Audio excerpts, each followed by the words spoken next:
beginning of my practice was figuring out where I come from. For me, this was a bit complicated because there was a part of my family history that I knew about but I couldn't access because my grandparents were from different countries. So I went on a trip to Eastern Europe to look for traces, and I couldn't find anything because everything was gone. Jewish life had mostly disappeared. That defined the beginning of me becoming an artist, really, because it posed a very serious question of representation. What do I do? There's nothing left. What kind of images can I create? What kind of art? How can I respond to this if there's nothing there?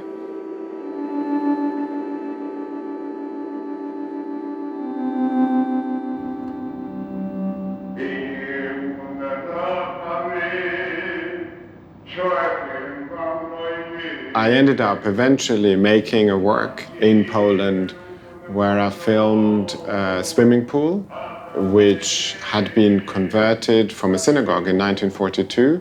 The Nazis converted the synagogue into a swimming pool, and it was still in use at the time.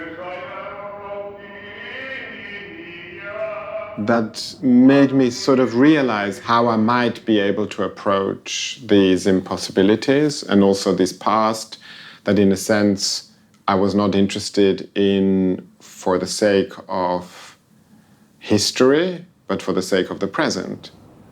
It's still a swimming pool. The violence of its transformation continues in the present.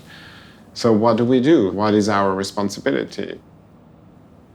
Thinking about these questions is also something that I feel we need to do as a society. And it's not just a question for the victims or the perpetrators. It's a larger project. I started to become interested in the so-called Benin bronzes, which is a collection of artifacts from the former Benin Kingdom, which the British had looted in 1897 and ended up in museums and collections worldwide. I don't have like a direct connection, but at the same time, I'm concerned, and I should be concerned, like all of us should be.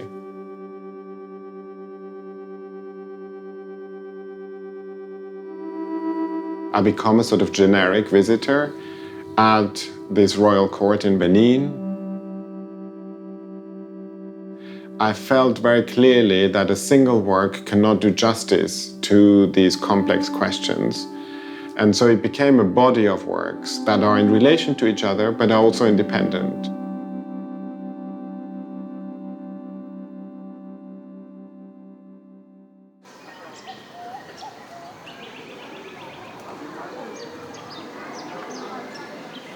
Les plantes, c'est des racines. Donc, il y a une profondeur, mais il y a aussi des graines, des semences qui voyagent. Mon père, à la base, il est francophone, mais j'ai grandi à Zurich. Donc, il y avait le suisse allemand, il y a l'allemand, il y a l'hébreu. Après, il y a les autres langues qui s'ajoutent. Donc, la pluralité de langues était toujours très importante pour moi. J'adore. Ça aussi, c'est très vieux. C'est de très anciennes plantes.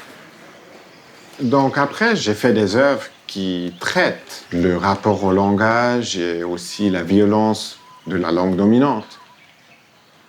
Par exemple, à travers le colonialisme, à travers les siècles de découverte où les Européens sont débarqués ailleurs.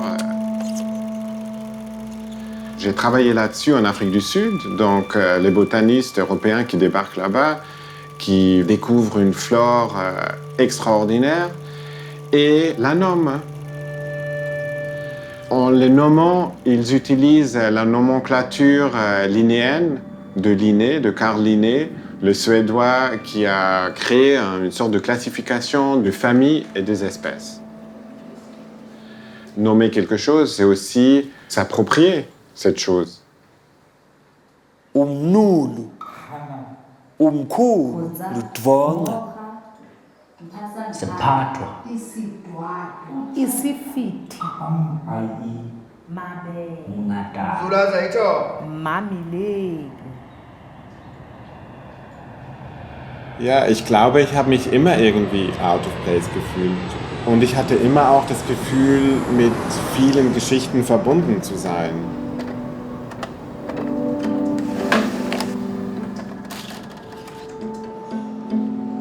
Ich denke, Reisen und Projekte an verschiedenen Orten zu entwickeln, hat sicher auch damit zu tun.